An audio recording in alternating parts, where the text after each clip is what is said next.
Bueno, primero que nada queremos comenzar dando las gracias a Sergio Díaz Granados por esta oportunidad y por el apoyo que le ha dado a Cabecol junto a la Cámara Colombo-Venezolana para hacer estos estudios de cadena binacional del maíz y antes un estudio sobre las condiciones productivas del estado Táchira. Muchas gracias por ese apoyo.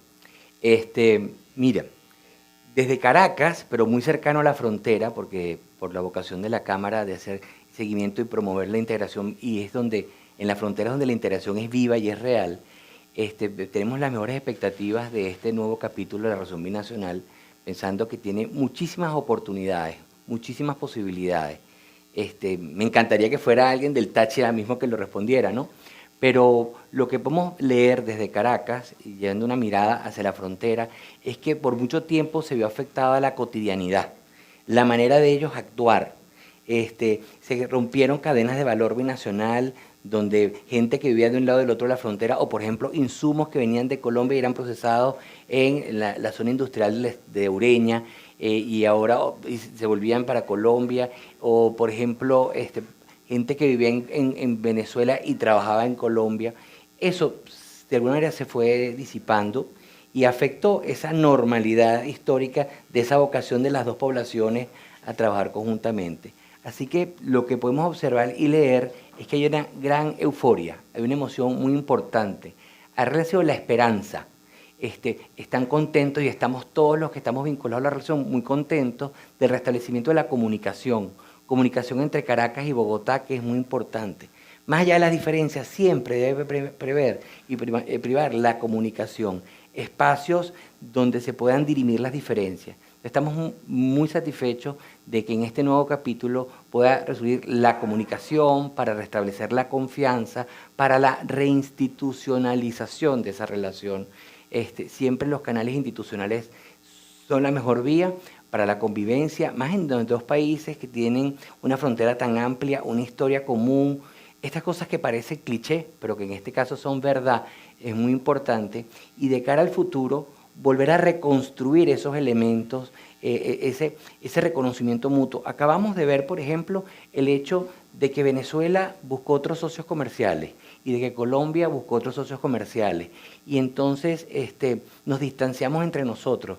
Y ahora con esta complejidad del comercio internacional por todo lo que está sucediendo, tenemos que volver la mirada el uno al otro y tratar de complementarnos, fortalecer esa complementariedad que siempre ha existido, porque es una característica impresionante que somos dos países complementarios.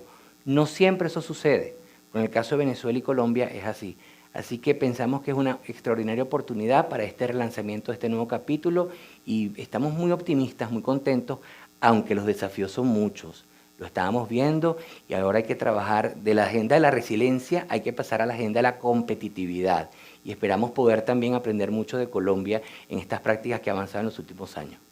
Aquí queríamos focalizar un poco qué podemos hacer para que el sector privado tenga un rol dentro de este proceso de reapertura, pero con los comentarios del doctor Cristo, pues sí me gustaría que los abordes también, Luis Alberto, la problemática esta de seguridad, el tema de la migración, para que efectivamente haya una verdadera integración y mencionó varios aspectos, ¿no? Inversión, entiendo también el tema de confianza, el tema de seguridad, competitividad, son aspectos que corresponden al sector privado más que al sector público, pero ¿qué debe hacer en general Venezuela para que esto wow, me lo ponen alto la cosa, ¿no? El doctor, con esa experiencia política que tiene una visión muy amplia, vivió aquí y fue cónsul de Colombia en Venezuela, así que conoce muy bien muchas cosas. La verdad es que la integración entre dos países como Venezuela y Colombia implica muchas cosas y la agenda tiene que ser muy amplia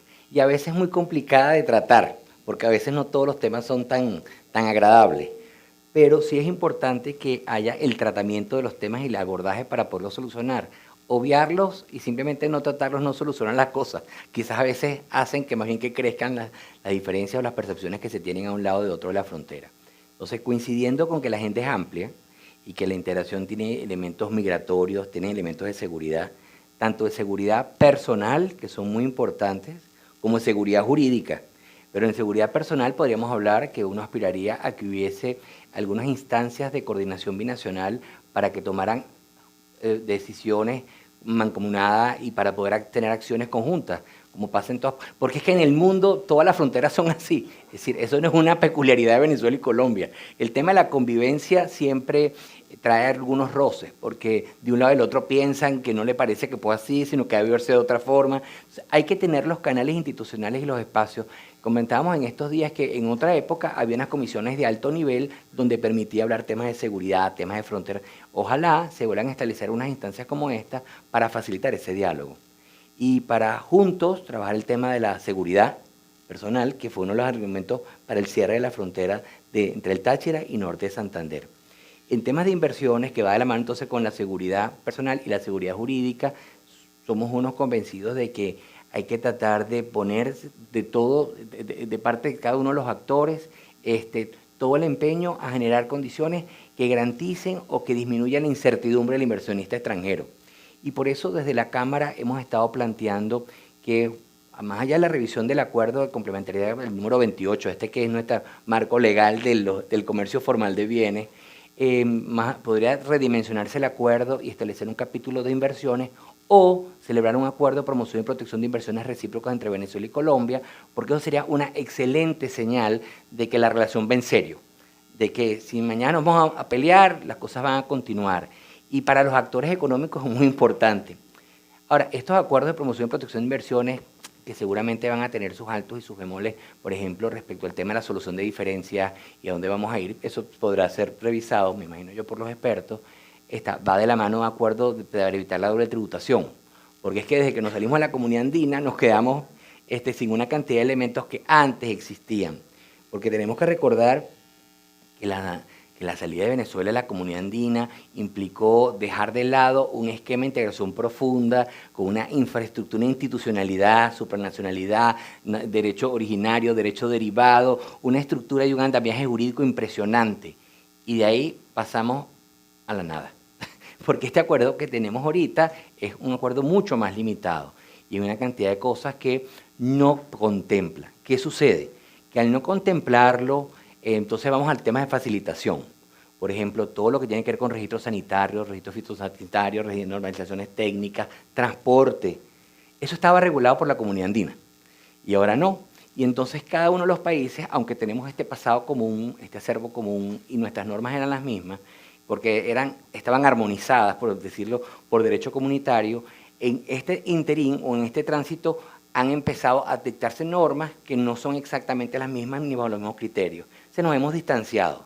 O sea, al día de hoy, el tema de la facilitación pasa por la armonización, para establecer los mismos criterios para los registros, todo lo que tiene que ver con certificados y todo ello, que en este momento ahora aparentemente son distintos. Y las autoridades nacionales, por decir alguna, el INVIMA, tiene unos criterios distintos a los que tienen las autoridades en Venezuela, y entonces los plazos y los costos son diferentes. Antes, cuando uno se registraba en una de estas autoridades, había una homologación automática en el otro.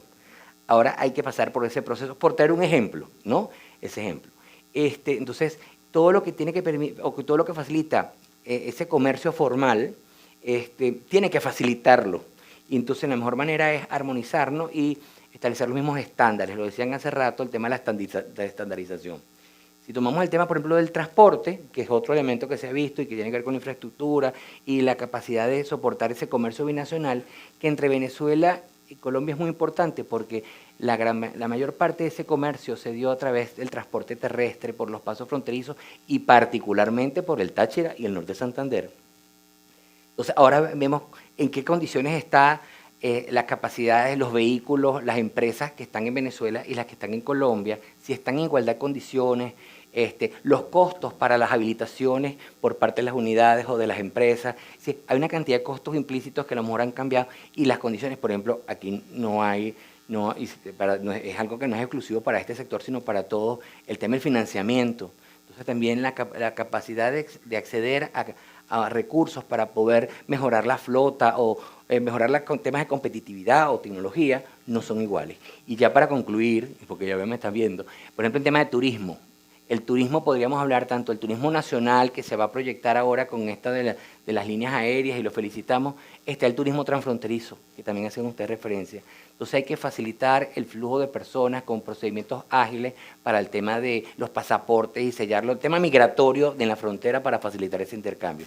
para que nos comentes algo sobre el proceso de transformación productiva que le ha tocado vivir al sector privado venezolano, o sea, cómo podría esta reactivación del comercio binacional contribuir a la integración de la economía venezolana, las cadenas de valor regionales, y qué políticas se podrían estimular para que este proceso se concrete y qué sectores puedes ver como potenciales ganadores de esta integración. Aquí tenemos al presidente de Conindustria, el presidente de FECámara, que seguramente que tiene muchos más elementos que yo para esto, pero con todo gusto voy a ver la visión que hemos visto desde el tema de la relación binacional. Y es que, como nos han dicho, en los últimos años los socios comerciales que ha tenido Venezuela y los que tienen son distintos, ¿verdad? Han dado un giro y han buscado socios en otros lugares. Y hablando de esto, de la necesidad de fortalecer el comercio interregional, creo que una de las cosas más importantes es volver a los orígenes. Es decir, la posibilidad que nos brinda este nuevo capítulo de la relación de volver a tratar de conseguir proveedores, socios o aliados en el país de al lado, el país vecino, que tiene capacidades de complementariedades importantes. Ciertamente la agenda de los últimos años del sector empresarial venezolano ha estado mucho en tratar de adaptarse a regulaciones que no siempre han entendido el planteamiento del sector empresarial, pero que en los últimos meses, por decirlo de alguna manera, ha habido un giro y hay mayor receptividad, cosa que es importante. En este caso, la complementariedad, el desarrollo de cadenas de valor binacional es necesario, no es que es importante, es necesario. Y más cuando el comercio mundial se ha hecho tan complejo, tenemos que tratar de tener proveedores o clientes cercanos. Y en este caso, Venezuela y Colombia se les brinda una oportunidad de oro.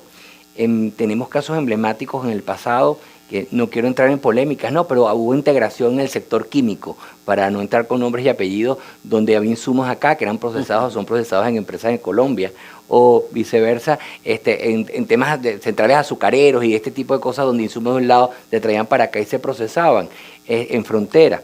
La política industrial de automotor, por ejemplo, en materia andina, en una época los componentes de los vehículos que se hacían en unas partes en Venezuela, otras piezas en Colombia, y a veces se ensamblaban unos carros aquí, otros se ensamblaban allá, y luego había comercio entre los dos países.